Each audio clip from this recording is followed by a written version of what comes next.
बंते जी, जो यहाँ पर स्थल पर जो कार्यक्रम चल रहा है उसके बारे में आप थोड़ी सी जानकारी दीजिए। आज के दिन डॉक्टर भीमराव अम्बेडकर बाबा साहब की जो अस्थियां यहाँ पे हैं वो आज के दिन आम नागरिकों को दर्शन हेतु यहाँ इस बिहार में रखी जाती हैं। तो ये सुबह से शाम के 5 बजे तक लोग आते बड़ी श्रद्धा से और अस्थियों को दर्शन करते हैं, उनका पुण्य कमाते हैं और उनके विचारों पे और उनके आदर्शों पे चलने की शपथ लेते हैं। ऐसा ये आयोजन 6 दिसंबर के दिन किया जाता है। और 18 मार्च 1956 को प्रथम बार बाबा साहब इस भूमि, इस जगह पे आए और उनके द्वारा एक मूर्ति का अनावर किया गया था। वो मूर्ति भी आपको मैं दिखा रहा हूँ। ये मूर्ति उनके द्वारा ही स्थापना की गई थी। तो ये उन्होंने दीक्षा से पहले, जो उन्होंने बौद्ध धर्म की दीक्षा ली उससे पहले, तो इस बिहार का नाम भी पूर्वोदय बौद्ध विहार रखा गया है। और ये भारत में प्रथम विहार भी है जो बाबा साहब के द्वारा मूर्ति की स्थापना की गई और उनकी अस्थियां भी यहाँ पे हैं। तो यही आज अस्थियों का आम नागरिक को देखने का सौभाग्य प्राप्त होता है। और मैं आपको ये बाबा साहब के आदर्श पे चलने का, मैं सभी को ये ऐसा रास्ता बताते हैं कि जो बाबा साहब ने किया उन्हीं के आदर्शों पे चलकर आप अपना भी जीवन मंगलमय उनकी तरह महान बनाएं, ये हमारी कामना है। Thank you. नमस्कार दर्शकों, मैं हूं अमित बॉर्सन और आप देख रहे हैं रेंजर टीवी इंडिया। न धर्म न जात, केवल सच के साथ। दर्शकों, जिस प्रकार से आज सारा संसार बाबा साहब डॉक्टर भीमराव अम्बेडकर जी का परिनिर्वाण दिवस मना रहा है, उसी श्रृंखला को देखते हुए आज हम उपस्थित हैं आगरा के इस स्थल पर, जो कि बाबा साहब प्रथम बार यहाँ पर उपस्थित हुए थे और अपने हाथों द्वारा यहाँ पर तथागत बुद्ध की प्रतिमा स्थापित की थी। और यहाँ पर कुछ उपासक और समाजसेवी भी उपस्थित हैं। आइए जानते हैं कि ये लोग यहाँ पर क्यों आए हैं। तो सबसे पहले हम आपसे जानना चाहेंगे कि आप जो यहाँ पर आए हैं किस कारण से आए हैं। बाबा साहब आगरा के अंदर 18 मार्च 1956 को आए थे और बाबा साहब ने अपने ही हाथ से यहाँ पूर्वोत्तर चक्की पर बौद्ध विहार की जो है स्थापना की थी। ये बाबा साहब का जो है हाथ से बनाए रखी हुई जो प्रतिमा जो है एक ऐतिहासिक बौद्ध विहार है। और यहाँ पर लोग आज के दिन जो है दर्शनार्थ आते हैं और यहाँ पर बाबा साहब के अस्थि कलश रखा है, उसके भी दर्शन करते हैं। और इसका बहुत बड़ा महत्व है। और अस्थि कलशों से ये महसूस होता है कि बाबा साहब के अस्थि कलश हैं, बाबा साहब जो आदर्श बताए, हम अस्थि कलश को दर्शन करके उनके आदर्श पर चलने की प्रेरणा लें।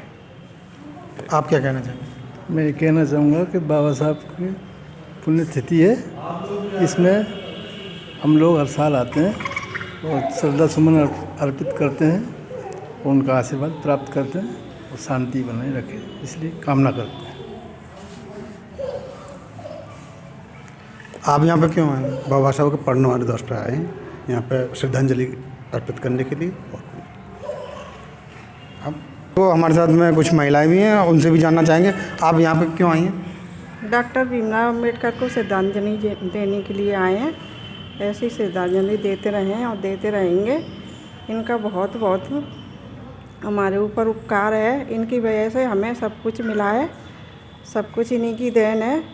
इन्हीं की वजह से हमारा समाज आगे बढ़ा है थोड़ा, और बढ़ता रहे और बढ़े। अपने अपने बच्चों को शिक्षा दें, शिक्षित करें और आगे बढ़े। इसी वजह से हम बहुत भीमराव अम्बेडकर की देन है, जो कुछ है, जो हमारा समाज इन्हीं की देन है। करता हूँ आज के इस अवसर पर, और ये कहना चाहता हूँ कि ये पूर्वोदय बुद्ध विहार नाम का जो बुद्ध विहार है, ये भारत का पहला ऐसा बुद्ध विहार है जिस बुद्ध विहार की स्थापना डॉक्टर अम्बेडकर ने 18 मार्च 1956 को की थी, जबकि उन्होंने बौद्ध धर्म 14 मार्च 1956 को स्वीकार किया, 14 अक्टूबर 1956 को स्वीकार किया था। मैं ये कहना चाहता हूँ कि 66 में परिनिर्वाण दिवस के अवसर पर पूरे देश भर में लोग बाबा साहब के गीत गाते हैं, तरह तरह से उनके संबंध में विचार रखते हैं। लेकिन मेरा सोच है, लोगों ने बाबा साहब को एक मूर्ति बना करके गली कूचे चौराहों पर खड़ा तो कर दिया, लेकिन उनकी विचारधारा को अपने जीवन में अपनाया नहीं है। आज भी सैकड़ों लाखों टुकड़े हैं समाज के और जिनके ऊपर जुल्म और अत्याचार जारी है, जबकि संविधान उनको सबको समानता का हक देता है। ये बुद्ध विहार का ऐतिहासिक स्वरूप है, लेकिन जो स्वरूप इसका होना चाहिए 50 वर्ष में 60 वर्ष में, वो इसका दिखाई नहीं देता है। इसके लिए मैं किसी संस्था को, विशेषकर किसी विशेष व्यक्ति को, या मैं ये कहूँ कि चक्की पाड़ के जो लोग आए थे, जो बाबा साहब को लेके आए थे, उनको दोष देना चाहूँ, ये मेरी दृष्टि में गलत है। ये इसका दोषी एक आदमी नहीं, समस्त आगरा की वो जनता है जो ये जानती है कि ये बुद्ध विहार बाबा साहब द्वारा स्थापित है।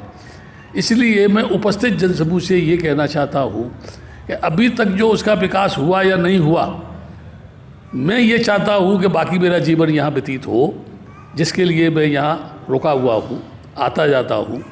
सब उपस्थित जनसमूह से ये कहना चाहता हूँ, कौन इतने लोग हैं जो इस बुद्ध विहार के विकास में दिलचस्पी रखते हैं, ज़रा हाथ खड़ा करके मुझे बताएं तो मुझे विश्वास हो कि हाँ, आगरा की जनता इसका विकास चाहती है। लोगों ने हाथ खड़ा किया तो उस समय मैंने लोगों से कहा, आप में से ऐसा कौन व्यक्ति है जो सर्वप्रथम मेरे पास आकर के घोषणा करे कि मैं ये दान दे रहा हूँ। एक आदमी मेरे पास आया और उसके गले में एक सोने की मोटी जंजीर थी। वो बोला कि ये जंजीर मैं आपको दे रहा हूँ। मैंने, नहीं, जंजीर मुझको नहीं चाहिए, क्योंकि भिक्षु सोना चांदी ग्रहण नहीं करता है। आपको जो दान करना है वो बोलो। तो उसने बोला, मैं 51,000 रुपया बुद्ध विहार को देता हूँ। उसके बाद इंजीनियर मनोज कुमार खेमकर ने घोषणा की, मैं 1 लाख रुपया इस बुद्ध विहार के विकास में प्रदान करूँगा। देखते देखते जहाँ नकद रुपयों की वर्षा शुरू हुई, वहाँ लमसम घोषणा करने से लमसम 6-7 लाख रुपया कि लोगों ने यहाँ घोषणा की, जो रुपया इस संस्था को मिलने वाला है। मैं आपके टीवी के माध्यम से समस्त जनता से ये अपील कर रहा हूँ कि यहाँ इस विकास में जो आदमी भी खुले हृदय से दान देगा, वो सीधा मुझसे आके संपर्क करे, मुझे देखे, उसका धन जो है सदुपयोग होगा। वो अपनी आंखों से देखे कि हम जो दान दे रहे हैं सचमुच विकास में लग रहा है। इसके साथ ही साथ मैं ये कहूँगा कि जो भी यहाँ बौद्ध भिक्षु रहते हैं, आदमी स्वेच्छा से यहाँ बुद्ध विहार पर आए। कोई दाल लेके आए, कोई आटा लेके आए, कोई मिर्च मसाले लेके आए, यहाँ कुछ न कुछ दान करे, ताकि यहाँ से कोई भी बंदे भूखा नहीं जाए। ये आगरा की जनता का मान होगा, सम्मान होगा, और ये बुद्ध विहार आगे चल करके विश्व का एक ऐसा केंद्र बनेगा जो सारे संसार को ये संदेश देगा कि ये है बौद्ध संत बाबा साहब डॉक्टर अम्बेडकर के अनुयायी, और ये है वो बुद्ध विहार जो बाबा साहब ने बौद्ध धर्म स्वीकार करने से पहले स्थापित किया। यहाँ से एक संदेश जाएगा सारे विश्व के लोगों को, और वो विश्व के लोग ताजमहल की तरह इस बुद्ध विहार के भी दर्शन करने आएंगे। यही कहना चाहता हूँ इस अवसर पर। आप सभी का मंगल हो, आप सब सुखी रहें। संपादक जी, आपकी टीम को पूर्व स्वागत है। तो चक्की पाट की अम्बेडकर भूमि है। यह अम्बेडकर भूमि क्यों कहलाई जाती है कि बाबा साहब डॉक्टर अम्बेडकर 1956 में यहाँ आए थे। यहाँ आकर के उन्होंने धर्म उपदेश दिए। एक भगवान बुद्ध की प्रतिमा भी उन्होंने अपने हाथ से लगाई, जो पश्चिमी उत्तर प्रदेश में एक विशाल प्रतिमा है, क्योंकि बुद्ध का मार्ग पूरे विश्व में फैले, पूरे भारत से नहीं पूरे विश्व तक जाए। इसे बाबा साहब ने इसे स्थापना करने के बाद में और संकल्प लिया था कि पूरे भारत को हमें बुद्धमय बनाना है, और आज भारत बुद्ध की ओर जा रहा है। तो बाबा साहब का यही सपना था कि भारत बुद्धमय हो, और सभी प्राणियों के लिए संसार में संकल्प लिया कि जाति प्रथा सारी खत्म हो, समता, स्वतंत्रता, बंधुता, न्याय के आधार पर ये भारत हो। क्योंकि जाति कोई है ही नहीं, जाति तो पशुओं की होती है, कुत्ता है, बिल्ली है, गधा है, घोड़ा है, मनुष्य सब एक समान है, मानव मानव एक समान। ये भगवान बुद्ध का नारा शुरू से रहा। इसलिए बुद्ध समझाते थे, और बाबा साहब बुद्ध की विचारधारा पर चले। बाबा साहब कहते थे, और वही बात मैं कहता हूँ, मैंने घूम घूम के देखा ये संसार के सभी लोग कह रहे हैं कि हिंदू राष्ट्र को बनाएंगे। हमारे मोदी जी, माननीय प्रधानमंत्री जी योगी आदित्यनाथ जी, यही उनका विचार संकल्प है कि भारत को हिंदू धर्म की स्थापना करेंगे, हिंदू धर्म बनाएंगे। लेकिन हिंदू धर्म कैसे बनाएंगे मंत्री मोदी जी? कि हिंदू धर्म भी नहीं बन सकता। हमने हजारों तरफ पूरे भारत का भ्रमण किया, कश्मीर से कन्याकुमारी तक, यहाँ से वहाँ तक भ्रमण किया, कोलकाता से जम्मू तक भ्रमण किया। हमने ट्रेन में देखा, बस में देखा और पूछा लोगों से, तो किसी ने नहीं कहा कि मैं हिंदू हूँ। मैंने पूछा आप कौन हैं? कि मैं यादव हूँ। आप कौन हैं? कि मैं कुशवा हूँ। आप कौन है? मैं नाई हूँ। आप कौन? मैं दिवाकर हूँ। आप कौन? आप जैन हूँ। आप कौन? मैं यादव हूँ। आपको मैं दीक्षित हूँ। फिर हिंदू कौन है? हिंदू कोई भी नहीं दिखाई देता भारत में, एक भी हिंदू नहीं है, सब मानव हैं। और ये बात बहुत पहले भगवान बुद्ध ने कही, सब मानुष एक समान है, मनुष्य की कोई जाति नहीं है। इसलिए ये भारत में कबीर का मार्ग भी है, बुद्ध का मार्ग भी है, गुरु नानक की भी स्थली है, रामकृष्ण की भूमि है, ये सब की भूमि है। अकेले कैसे कर सकते हैं जी? अकेले हिंदू धर्म की स्थापना कैसे कर सकते हैं? हिंदू राष्ट्र कैसे बना सकते हैं? स्थली तो राम की भी है, कृष्ण की है, नानक की है, ईसा मसीह की है, तथागत भगवान बुद्ध की जन्म स्थली है। आप कैसे बना सकते? यहाँ बुद्ध का भी मार्ग रहेगा।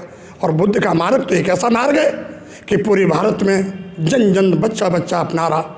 इस मार्ग को ईसाई लोग भी, जैन समाज के लोग भी, ब्राह्मण समाज के लोग भी, यादव समाज के लोग भी बड़ी श्रद्धा से बुद्ध के धम्म को मानते हैं, उस पर चलते हैं। क्योंकि बुद्ध का मार्ग शील। बुद्ध ने कहा कभी किसी की हत्या मत करना, यदि जीवन में सुखी रहना चाहते हो तो। कभी दुख पास नहीं आएगा, कभी किसी की हत्या मत करो, चींटी को भी देख देख के चलो, कभी किसी की चोरी मत करना, चोरी करना भी बहुत बड़ा महापाप है। कभी व्यभिचार मत करना, स्त्री गमन, किसी भी बेटी को अपने चित्त से देखो तो पाप से नहीं, बुद्धि से देखो, शुद्ध बुद्धि से देखो, आचरण से देखो, नरम करके देखो, चित्त पाप की ओर न जाए। कभी झूठ मत बोलो, चुगली मत करो, किसी की निंदा मत करो, कभी दुख पास नहीं आया। नशीली वस्तु का सेवन मत करिए। लोग नशीली वस्तु का सेवन करते हैं, शराब जुआ सट्टा के आदि रहते हैं। अब भारत में जितनी नशीली चीज़ें हैं वो सरकार सब बनाती है। सरकार का पैसा जितना भी आता है सब मंत्रियों की जेब में जाता है, सब नेताओं की जेब में जाता है। ये ताश की गड्डियाँ, शराब, गांजा, भांग, चरस, ये सब। दर्शकों, आपको हमारा चैनल पसंद आता है तो लाइक करें, शेयर करें, कमेंट करें, सब्सक्राइब करें, जिससे कि हमारा चैनल आगे बढ़ सके और हम देश की सेवा कर सकें। इसी के साथ नमस्कार।